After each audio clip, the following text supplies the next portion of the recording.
41절까지 말씀입니다. 누가복음 11장 29절에서 41절까지 말씀입니다. 제가 읽기 시작합니다. 무리가 모였을 때 예수께서 말씀하시되 이 세대는 악한 세대라. 표적을 구하되 요나의 표적밖에는 보일 표적이 없나니 요나가 니느웨 사람들에게 표적이 됨과 같이 인자도 이 세대에 그러하리라. 심판때에 남방 여왕이 일어나 이 세대 사람을 정죄하리니 이는 그가 솔로몬의 지혜로운 말을 들으려고 땅 끝에서 왔음이거니와 솔로몬보다 더 큰 이가 여기 있으며 심판때에 니느웨 사람들이 일어나 이 세대 사람을 정죄하리니 이는 그들이 요나의 전도를 듣고 회개하였음이거니와 요나보다 더 큰 이가 여기 있느니라. 누구든지 등불을 켜서 속에나 말 아래에 두지 아니하고 등경 위에 두나니 이는 들어가는 자로 그 빛을 보게 하려 함이라. 내 몸의 등불은 눈이라. 내 눈이 성하면 온몸이 밝을 것이요 만일 나쁘면 내 몸도 어두우리라. 그러므로 내 속에 있는 빛이 어둡지 아니한가 보라. 내 온몸이 밝아 조금도 어두운 데가 없으면 등불의 빛이 너를 비출 때와 같이 온전히 밝으리라 하시니라. 예수께서 말씀하실 때 한 바리새인이 자기와 함께 점심 잡숫기를 청함으로 들어가 앉으셨더니 잡수시기 전에 손 씻지 아니하심을 그 바리새인이 보고 이상히 여기는지라. 주께서 이르시되 너희 바리새인은 지금 잔과 대접의 겉은 깨끗이 하나 너희 속에는 탐욕과 악독이 가득하도다. 어리석은 자들아, 겉을 만드신 이가 속도 만들지 아니하셨느냐. 그러나 그 안에 있는 것으로 구제하라. 그리하면 모든 것이 너희에게 깨끗하리라. 아멘. 예수님께서는 표적을 구하는 이 세대에게 요나의 표적 외에는 도저히 줄 것이 없다 이렇게 말씀하셨습니다. 그리고 심판때가 되면 이방 니느웨 사람이 와서 이 세대 사람을 정죄하는 일이 어쩌면 일어날 수 있을 것이다. 그들이 하는 말이 예를 들면 이런 거죠. 니느웨 사람들이 이스라엘 백성 또는 이 악한 세대, 표적을 구하는 그들에게 와서 하는 말이 우리는 요나가 던진 그 성의 없는 말에도 회개했는데 너희는 하나님의 아들을 어떻게 면전에 두고 표적 타령이나 하면서 그분을 외면할 수 있었냐? 하고 따지듯 정죄하는 겁니다. 또 남방 여왕의 예를 들면서 말씀하셨습니다. 남방 여왕은 아마 이렇게 얘기할 것이다. 이렇게 정죄할 것이다. 나는 지혜롭다 하는 인간 왕 솔로몬이라도 만나고 싶어서 그 불온 천리를 마다하고 그런 열심을 냈는데 너희는 왕의 왕 되신 구주 앞에서 그를 거부했다고? 어떻게 그럴 수가 있느냐? 참으로 악하구나. 그들에게 표적을 구하는 그들에게 공교롭게도 세상 가장 어려운 일이 바로 믿는다는 겁니다. 어려운 문제를 풀라 하면 더 쉬웠을 겁니다. 이해하라 하면 더 쉬웠을 겁니다.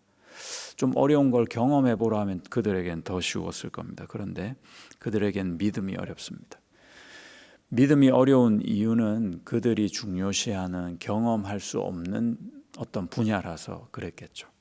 믿음이 어려운 이유는 그들이 이해할 수 없는 그런 것을 믿으라 했기 때문이 아닌가 생각합니다.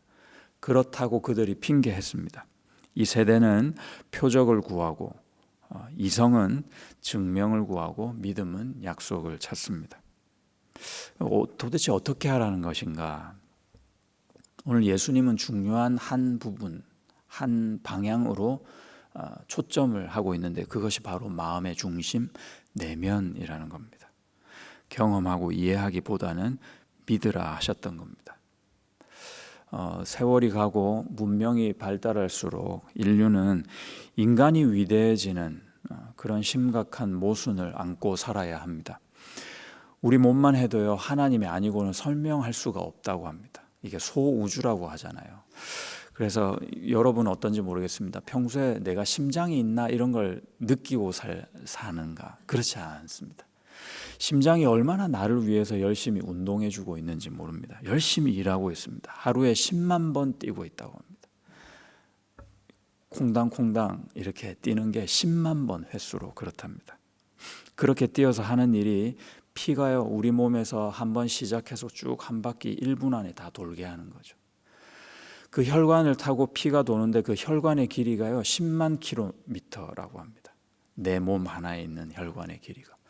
이 10만 킬로미터가 지구를 돌면 지구 거의 3바퀴를 돌 수 있는 그런 길입니다. 그게 내 한 몸에 있다는 거죠. 폐도 들숨 날숨을 하루 2만 번 쉰다고 합니다. 폐가 이렇게 후 하는 들숨 날숨을 2만 번이나 하루 동안 쉰다고 합니다. 이 중요한 사실은 우리가 모르고 삽니다. 언제 알게 되느냐? 폐가 아플 때 폐가 있는 거구나 우리가 자각을 하게 됩니다. 소화가 좀 안 돼야 내가 위가 있었구나 이걸 자각을 하게 됩니다. 우리 인간이 이렇게 아둔합니다. 그런데 우리가 생각하고 판단해낼 수 있는 이성이나 내가 경험하는 것들만 경험해서 그런 것들이 아니면 진리가 아니다라고 치부하는 것은 심각한 모순이 아닌가 싶습니다. 내가 만질 수 있는 것만 인정하고 믿으면요, 제가 지금 만지는 것은 요 정도밖에 안 되는 거거든요. 만지지 못하는 것이 훨씬 많은 부분을 차지하고 있습니다. 보이는 걸 믿는다고 하는데요, 보이지 않는 우주는 훨씬 더 큰 법이 아니겠습니까? 들리는 거요, 우리보다요 6개월 난 강아지가 훨씬 더 많은 것을, 멀리 있는 소리를 드러냅니다. 청력이 몇 배나 좋은 겁니다. 그럼 왜 도대체 믿지 못하냐? 그 이유는 오늘 예수님이 내면을 집중해 볼 때 내면에 혼탁함이 있다 하고 진단을 해 주십니다. 35절에서 우리 눈이 어둡기 때문에 우리 몸 전체가 어두운 것이 아니냐 하고 설명해 주십니다. 같은 맥락에서 37절도 그런 이야기입니다. 식사를 하자고, 점심 식사를 하자고 한 바리새인이 예수님을 초대합니다. 그런데 식사하기 전에 이렇게 손을 씻지 않는 예수님의 모습을 보고 어떻게 저럴 수 있지 마음으로 아마 생각했던가 봅니다. 그런데 예수님이 그것을 간파하고 손을 씻지 않아서 더러운 게 아니라 우리 마음의 탐욕과 교만이 너희를 망하게 하고 있는 것이다 하고 예수님은 성토하고 계십니다. 저는 한 가지 주의 깊게 본 내용이 세대라는 표현입니다. 세대. 악한 사람들이라고 하지 않으시고 전체를 세대, 어떤 그 시대를 살아가는 풍조를 가지고 살고 있는 그런 전체를 얘기하고 있는 거죠. 제가 어제 이제 차를 타고 가면서 아내하고 그런 얘기를 나눴는데요. 저희 옆집 분이 지난주에 잘 이렇게 같이 있다가 한국으로 잠깐 한 5년 정도 들어가셨거든요. 그래서 이제 이런저런 그 지역의 교회를 좀 이렇게 제가 좀 알아봐 드리고 했는데 어제 이제 카톡이 온 거예요. 이런 교회가 있는데 어떠냐고. 제가 볼 때 참 건강한 교회라서 적극 추천한다고 이제 이렇게 말씀을 드렸어요. 근데 이분이 하신 말씀이 근데 그 교회 목사님 좀 어둡다고 하세요. 뭐 표정이든 말씀이든 뭔가 좀 어둡대요. 근데 오히려 그게 더 맞지 않는가 이제 하고 이런 얘기를 아내하고 나눴습니다. 이 악한 세대를 사는데 희희낙낙거리면서 말씀을 전하는 분도 어쩌면 있을 수도 있겠죠. 조금 제가 표현이 그런데 항상 웃으면서 말씀을 전하기보다 어둡게 굳은 표정으로 때로는 눈물을 흘려가면서 말씀을 전할 수 있는 분이 있다면 어쩌면 그분이 하나님의 선지자적 소명을 가지고 있는 분이 아니겠는가 생각을 했습니다. 우리가 사는 요즘도 사람들이 세대병에 걸려 있지 않나 싶습니다.